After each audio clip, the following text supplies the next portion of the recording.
Сәлем достар, міне көріп тұрғаныңыздай цветной рулеттің бүгін сізбен шпинаттан жасалған жасыл рулетпен таныстырмақшымын. Жасап үйренейік. Бұл сіздердің көптен күткен, менен көп сұрап жүрген сұрақтарыңызға жауап. Мінекей қараңыз, жасалу өте оңай.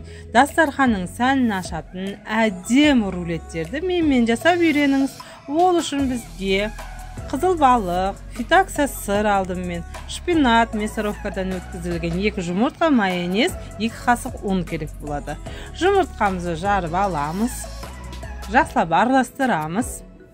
Кішкене араластырғаннан кейін үстіне 2 қасық ұнымызды 2-ге бөліп саламыз.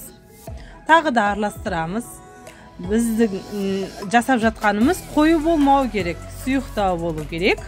Мінекей оның үстіне кішкене ғана майонез саламыз. Сіздің өлшеміңізбен 1 қасық, үлкен қасықпен майонез саламыз. Сөйтеміз де араластырамыз. Майонез цветной рулетке дәмін береді. Әрі біздің бисквитіміз ісіп шығуына көмектеседі.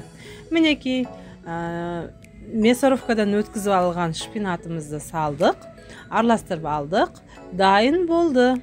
Енді осы дайын нені листке саламыз. Менде многоразовый пергамент қағаз, сонда да астына сенімді болу үшін әр қашанда майлаймын. Сіз де астына май жағып жеріңіз пергаменттің үстіне. Сөйтіп, осылай жайып аласыз араласпамызды. Мінекей 4 бұрыш қылып жайып алдық. Енді духовкаға 180 градусқа 15 минутта пісіріп аламыз. Все, дайын. Біздің бисквитіміз дайын, міне жасыл болып дайын болды.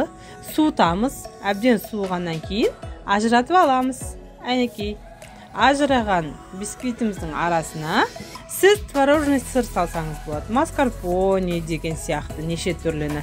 Менің үйімде фитакса сыр бар еді, сол фитакса сырды салдым, жұқалап жайып алдым. Енді мінекей қызыл балықты кесіп жатырмын.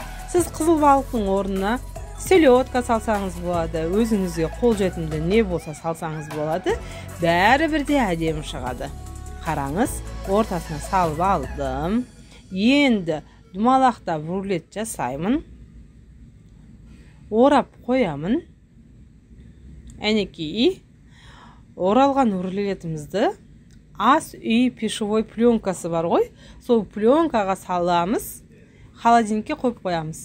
Ұзақ тұрғызудың да қажет жоқ, дайын почти.